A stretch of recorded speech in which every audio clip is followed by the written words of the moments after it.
Hello, welcome. Today we're going to show the shell tool. The shell tool basically allows you to scoop out the insides of a part.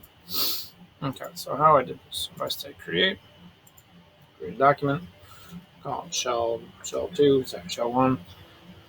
And basically, I pick a sketch and I pick a plane and I draw a sketch on that plane. I'm going to use my center point rectangle tool. I'm going to click on the center point. I'm going to draw it out. Let's say 1,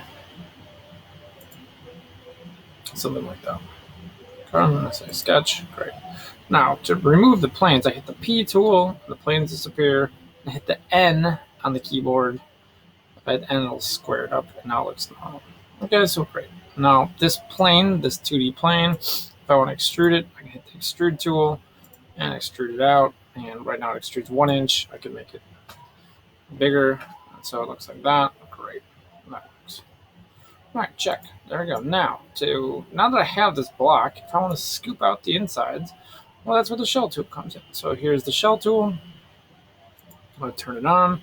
It says faces to remove. What do I want to remove? I want to remove these faces. And you see it scoops it out. Then the thickness, I can adjust the thickness by typing in different numbers, saying enter. And if the number doesn't work, you may need to adjust them. But yeah, that's the basic idea of the shell tool.